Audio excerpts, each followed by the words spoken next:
Neural DSP just dropped their brand new Nano Cortex pedal, and as you can see from how small it looks in my hands, it is absolutely tiny. To put it bluntly, the Nano Cortex is basically just a slimmed down, less powerful version of their flagship hardware unit, the Quad Cortex. And if you're wondering what it sounds like, well, it basically just sounds exactly like a Quad Cortex. The same thing, just nano.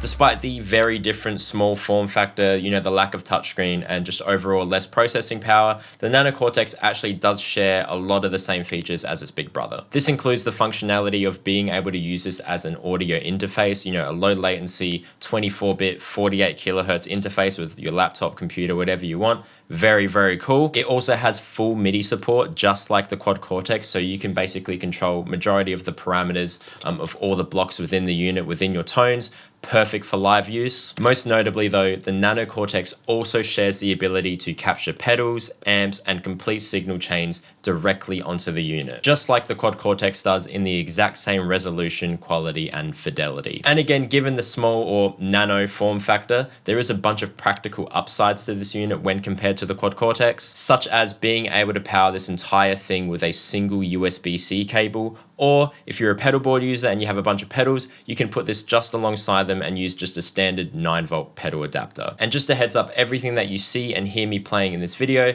all the tones are coming directly from the Nano.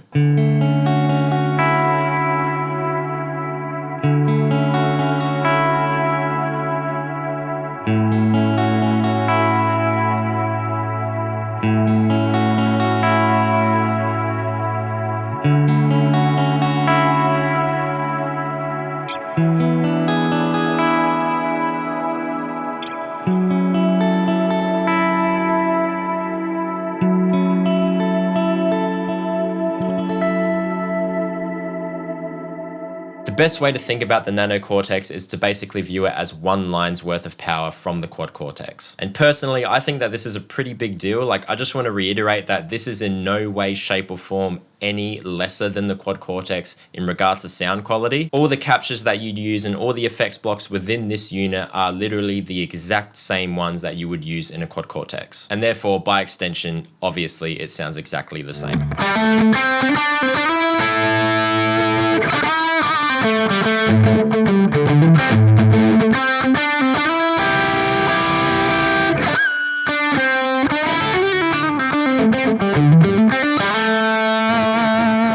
You have two pre-effect slots for an adaptive gate and a pitch shifter, a dedicated neural capture slot, which can basically be anything that you need it to be, whether it's a capture of an amp, a capture of a pedal going into an amp, or a full signal chain, which encompasses everything from pedal all the way to the final cab. One thing that makes this unit stand out from the Quad Cortex and makes it be able to fit in such a small form factor is the fact that this doesn't host amp blocks, but instead uses the neural captures. You then have a cabinet block where you can pick from a bunch of really nice cabs and you can change the mics, change the mic positions, and everything else that you'd expect from a cabinet block in a neural product. And of course, on top of that, you can upload your own IRs or cabinet impulse responses into the unit directly, so you can use those as well, which is really cool. And then lastly, at the end of each preset, you have 3 post-effect slots for modulation, analog delay, and the mine hole reverb from the Quad Cortex, one of my favorites in the unit for sure.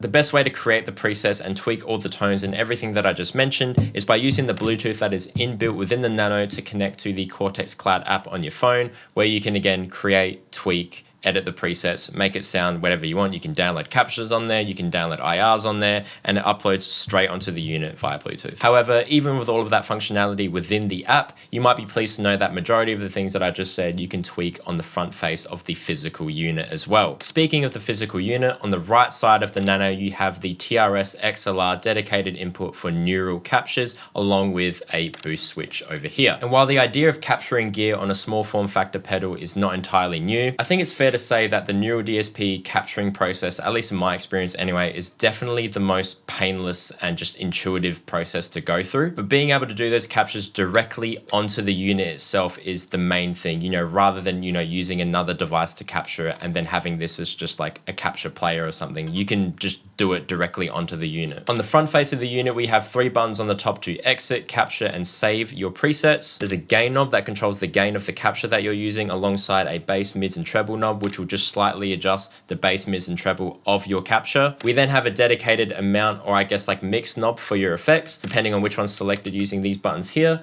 alongside an overall level or output control. There's also a dedicated button to switch between the preset banks as well, so you can access your tones fairly quickly without really needing to use the app if you've already got them set up.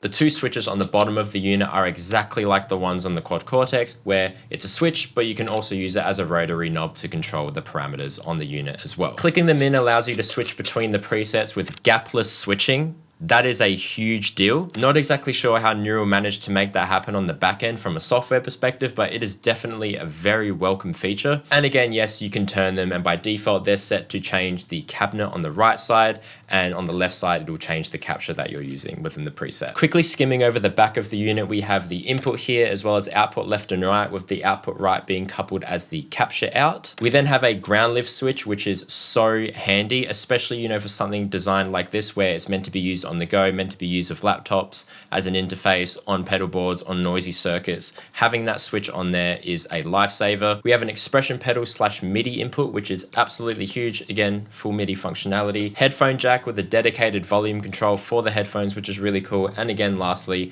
we can either choose to run this via USB-C, or you can use a 9-volt pedal adapter like you would with any other pedal.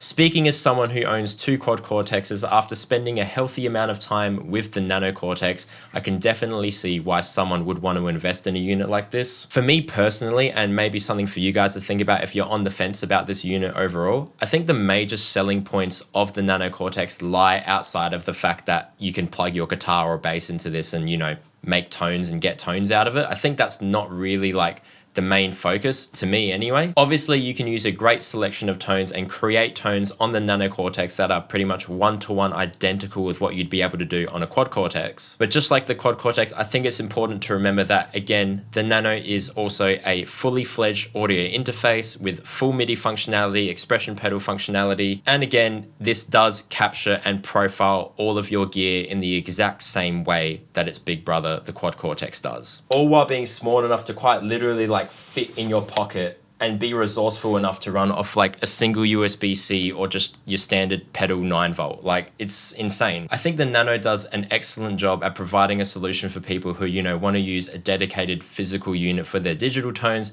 without sacrificing any of the fidelity or the sound quality, while also still having many of the flagship features that its big brother, the Quad Cortex, has.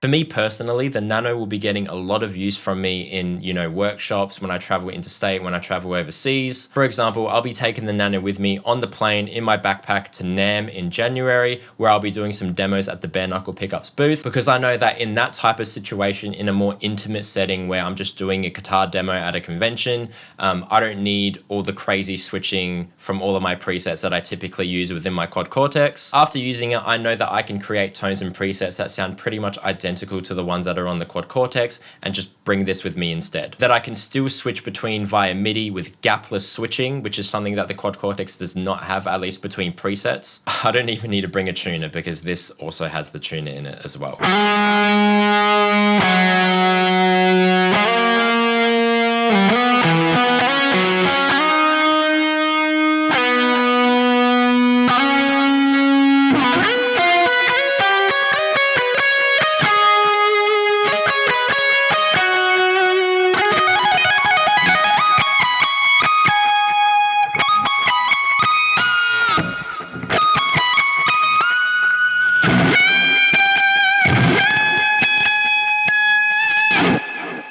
That's what I think about the Nano Cortex, but what do you guys think? Definitely let me know in the comments below what you think about the Nano. Could you see yourself using one? Will you buy one? Definitely let me know. I love reading all of your guys' thoughts and opinions in the comments below of every video. But until the next one, I'll catch you then. Peace.